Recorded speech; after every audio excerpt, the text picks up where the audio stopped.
Hey you! Yeah, you. This is my American Pro Classic Jaguar. We talked about it. A lot. We also talked about how sometimes a guitar is a piece of shit when it really isn't because of how you feel about it. Sometimes mechanics and usability and feel and aesthetic intersect in the most wonderful way. So, I have something magic in a box. And it's right here. What is it? What is it? What's in the box? Oh! Well, here's an arm. Oh, if there's an arm, that can only mean one thing. Oh! This is the Fender Panorama Vibrato. What is it? Basically, the old vibrato or the original vibrato on a Jazzmaster or a Jaguar has very limited range because it was never meant to go. It was only meant to go. And I like to go. So that is why I bought this. So we're going to install it. But you said function and aesthetic. Where's the aesthetic? It looks exactly like the original one. Here's the aesthetic part. Well, what is that? Well, it's something that Jake stupidly overpaid for, but is happy about. This is an original 1967 tortoiseshell pickguard for a Fender Jaguar. As you can see, there's a weird cutout right here for the bridge. There's also some weird filing here around where the pickups go. And we're probably going to have to file this further because CNC methods have changed over the years. But look, I'm all about mojo. I'm all about feel.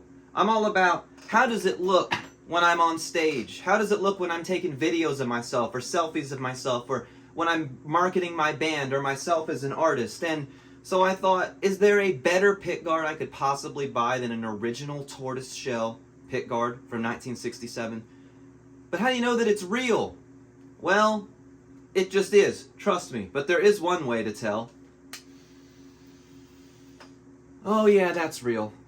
It has a smell to it. If you know what that smell is, then you know that you wish you had a candle of it because it's such a wonderful scent. I don't need a candle. I can just smell this. Anyway, action, not words, as Def Leppard says. Let's get the guitar on the workbench and figure out what the hell we're going to do next. My workbench is presently sort of a hoarding nightmare, so forgive me. But this is the stock, okay? There's two settings. There's the locked setting, where it won't go up.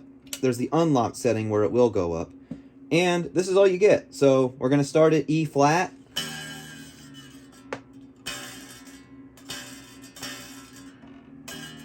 So it goes down to like, what is that, C?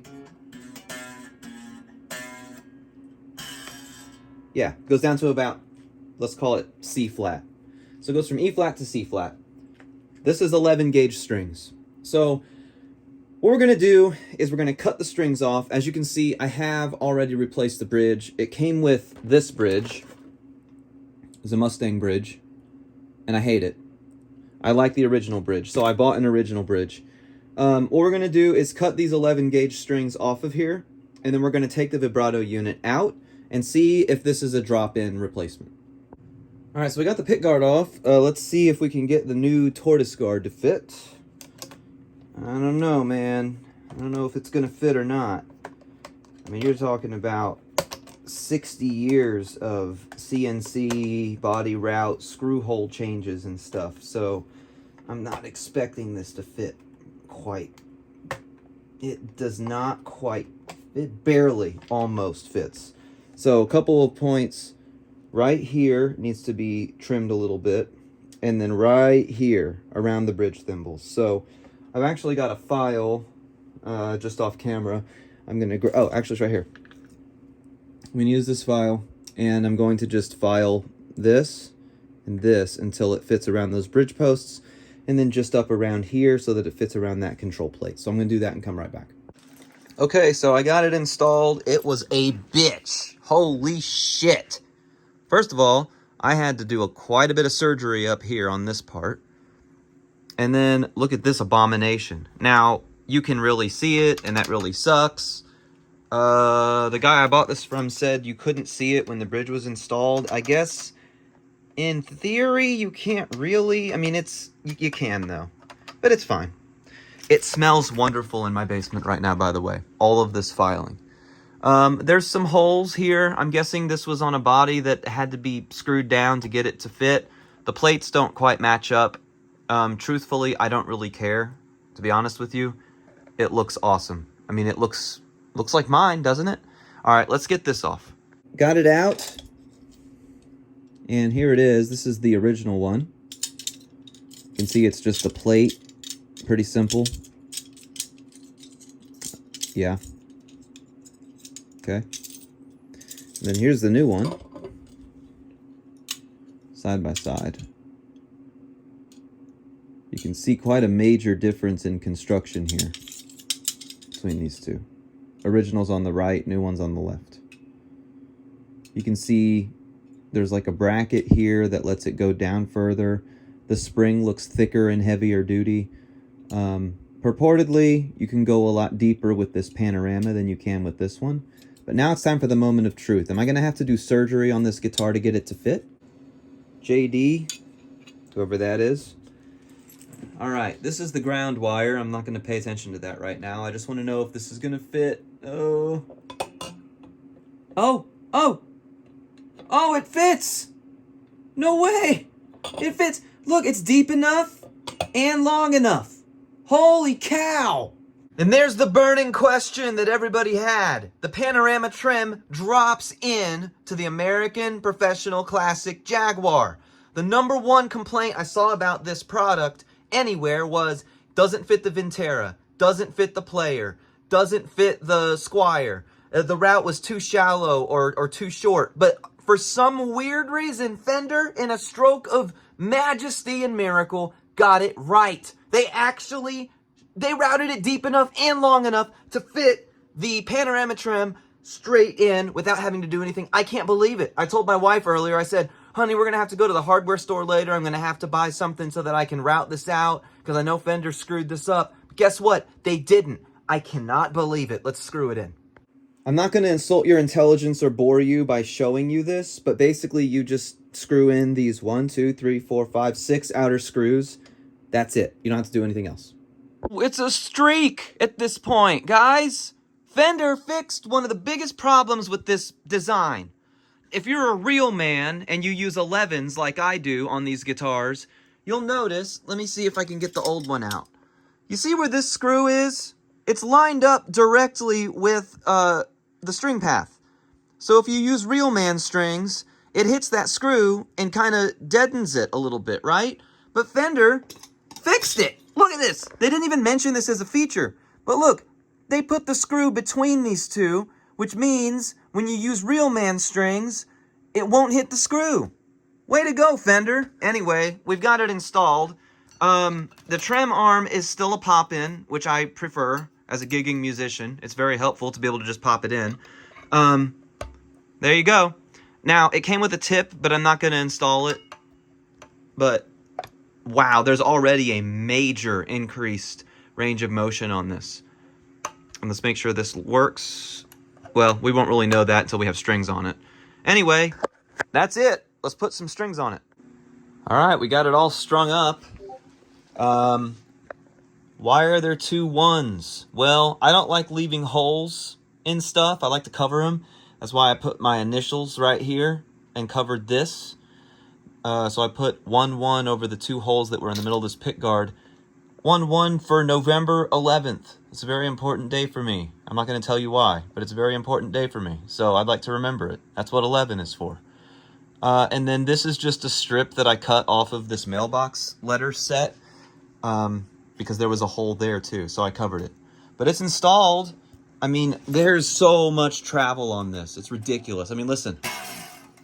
It actually slackens all the way. So let's go ahead and plug it into the amp and see how it performs. All right, so here we go. I got it all strung up and all tuned up. And now let's see how it performs.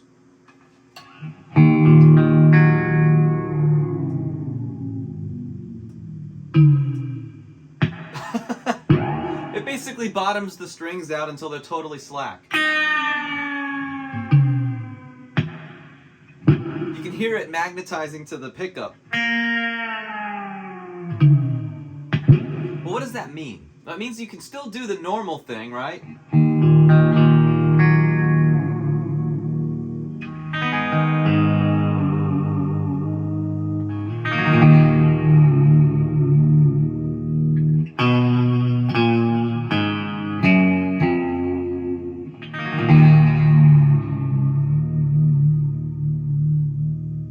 But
so in a rare stroke of mastery, Fender knocked it out of the park. This thing has unlimited range. You can play anything that requires a trem. You can even do like Floyd Rose stuff with this thing. They moved the screws, so now the strings don't touch. And there's so much range, you can almost put 13s or 14s on this, and it seems like it would still work. It's totally crazy. That being said, let's put the rhythm circuit on now. Let's put this away, back here. And let's just listen to it, because the rhythm circuit is my favorite part of a Jag. Honestly, it's worth owning one just for this.